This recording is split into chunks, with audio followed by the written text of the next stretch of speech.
আপনাদেরকে প্রসঙ্গত একটা জিনিস বলি, কোরআন এই দুনিয়ার সবচেয়ে বড় মিরাকল, অলৌকিক বিষয়। কেন?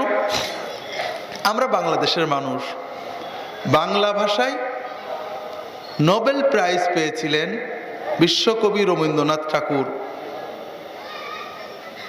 কোন কাব্যগ্রন্থের উপরে? গীতাঞ্জলি। খুবই মূল্যবান, খুবই পড়ার মতো বই এবং আবেগী,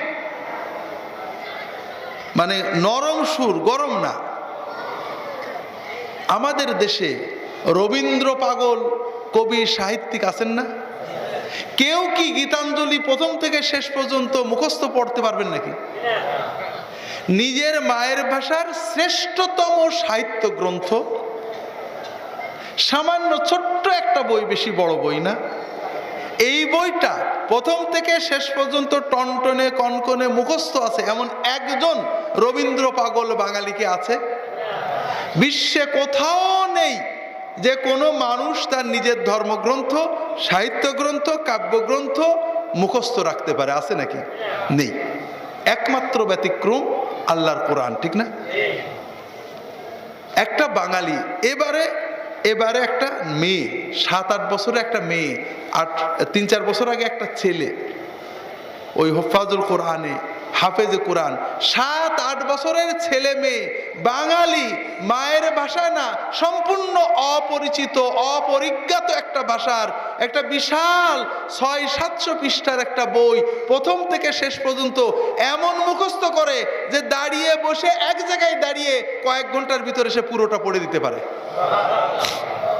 যে শিশু এখনো মায়ের ভাষায় ভালো করে কথা বলতে পারে না, যে শিশু আমি যাব বললে আমি দাবো বলে, এখনো বাংলা ভাষা পুরো ভালো করে বলতে পারে না, সেই শিশুকে বসিয়ে দেন, সে কোরআন পড়ে যাবে প্রথম থেকে শেষ পর্যন্ত 600-650 পৃষ্ঠার এই বিশাল গ্রন্থ, মনে হবে যেন মক্কার ইমাম কোরআন পড়ে চলেছে।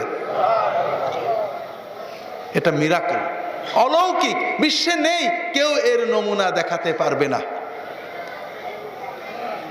ইহুদি খ্রিস্টানদের ধর্মগ্রন্থ বাইবেল আজকাল অনেক জালজালিয়াতি করে তাওরাত, ইনজিল, জব্বুর নামে বিভিন্ন বিক্রি করে, বিতরণ করে।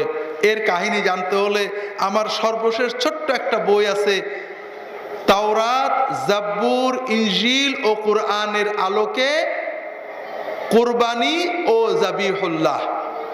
এই বইটা দেখলে এর জালিয়াতি, জাল জালিয়াতি খুব সংক্ষেপে আমি জিনিসটা